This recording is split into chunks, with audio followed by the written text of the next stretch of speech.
today we have a special guest with us today. His name is Erie Chapman. Now that name might ring a bell. So some people do remember Erie. Okay, so Erie was the president here back from 1983 to 1995. He's had a remarkable career as a healthcare executive, but he's also been a coach. He's also an ordained minister and a lawyer. So he has the law and the Lord on his side. So I'm getting out of his way on this one. Erie also authored the best-selling book, Radical Loving Care, in 2003, and currently leads the Erie Chapman Foundation. He is a philanthropic supporter of Ohio Health, funding the Compassionate Care Award that we will present this afternoon. Several friends and colleagues of Erie's are here today as well, including his wife, Kirsten. Kirsten, thank you for coming. We also welcome the rest of Erie's friends here as well. So please, help me welcome Erie with a warm round of applause.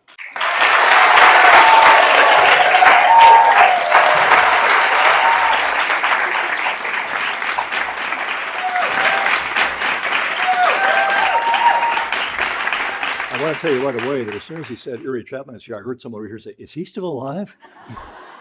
Well, it was back when in 1983, I was 39, when I stood over there and welcomed everybody, including leaders, and I gave them one message, which is take care of the people who take care of people. Take care of the people who take care of people.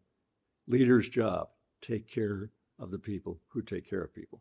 And that's all of you, great first line caregivers. It is a huge, huge privilege to be here, to give out one of the scholarships, to add to that scholarship today, and to share with you my profound appreciation for the privilege of being here today and that I had from the time I first stood on this stage, good golly, in 1983. The next day, by the way, on July 1st, I came out and walked down the hallways, and I noticed something that concerned me a little bit. There were 6,000 employees here then, by the way, same as now, with a very different configuration. And I noticed a lot of them are walking down the halls with their heads down. And I thought to myself, well, this is serious. It's a serious place. I mean, no one on Saturday night says, what should we do for fun? Let's go check into the hospital, And no one comes into the ER and says, by the way, have you got enough executives here? They want you, and we appreciate that. So I thought, how can we lift the energy in the hallways as well as in the whole organization? What spark can we light? And I thought of this silly little game that I'm going to go ahead and try with all of you because it is a fun way to pull this whole audience together. I thought, well, what if people were walking by each other and say, you're looking good? Kind of a silly idea. However, you'll see how powerful it is when on the count of three, please wait for the count of three. On the count of three, turn to the person next to you and say, you are looking good. 1, 2, 3.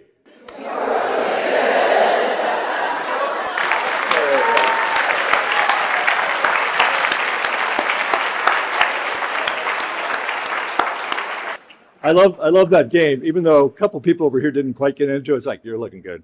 Yeah, we couldn't quite do it. 13 decades ago, in a house on Denison Avenue, a group of nurses got together and opened the doors to that house and welcomed the very first patients, 1892, 13 decades ago, in a house. And it was called Protestant Hospital. And they are your spiritual ancestors, for those of you that are nurses in this room. How many nurses here right now? Right? Oh, well. And how many nurses to be? Maybe there you go. Okay. Yeah. All right. That humble house became this incredible facility. It was significant when I was here and left in 1995. It is astounding now, due to this leadership and to Steve and to others that have pulled together, but really most of all, as they would say, due to you. There's no such thing as a great hospital without great nursing. It doesn't exist. So thank you for being part of that great team. When we can't cure, it's so frustrating and so hard.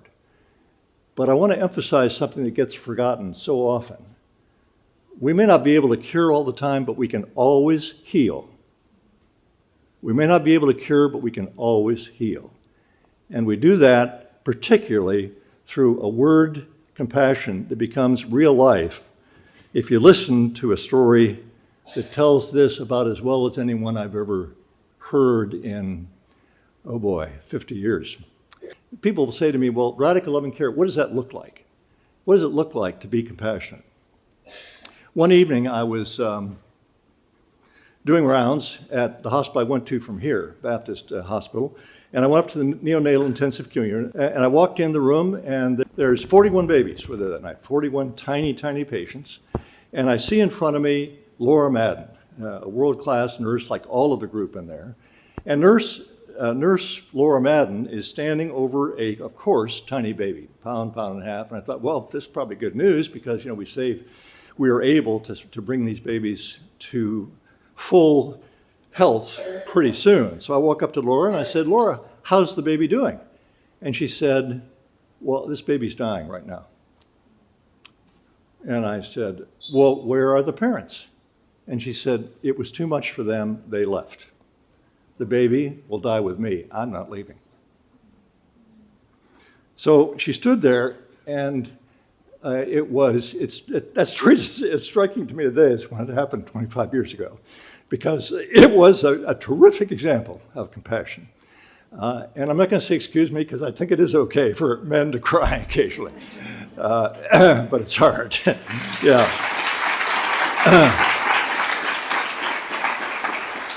I'll say to my 55 and 52-year-old kids, how'd it go? I said, well, they applauded when I cried.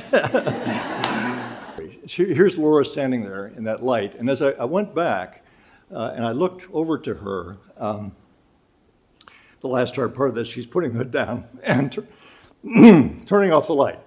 And I thought to myself, nobody asked her. It's not required.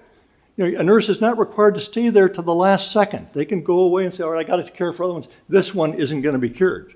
I got to put my energies over here. And that's what Laura was doing. And I've seen thousands of stories like that since then. But that one speaks compassion so clearly because it's not in the nursing manual. It doesn't say stay with baby till last second. It doesn't say stroke the baby's head, which I meant to tell you she was doing. She's doing this the whole time.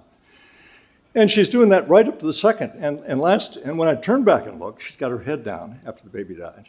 And then I kind of nodded to her and walked out the door. Well, if you're ever wondering on your worst day here, what is needed from me?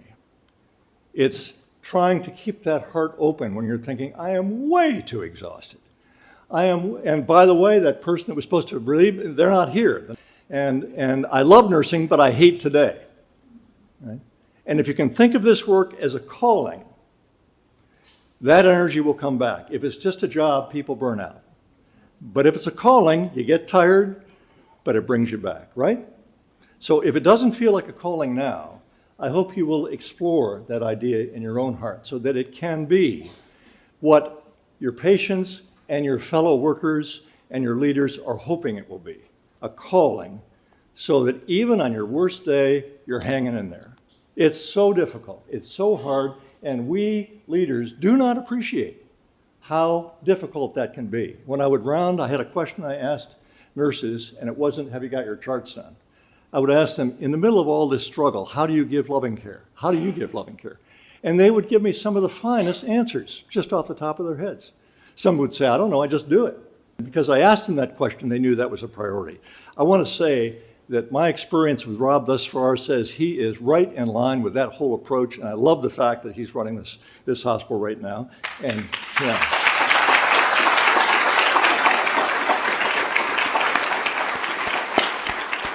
And I want to say exactly the same about Kanisha, who's somebody I got to know too. Kanisha.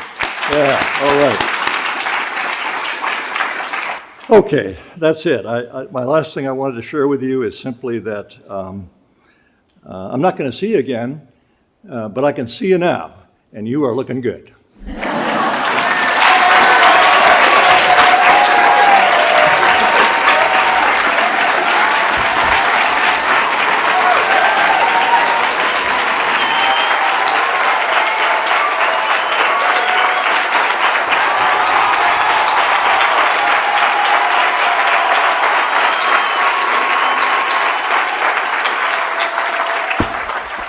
Now that is a hard act to follow.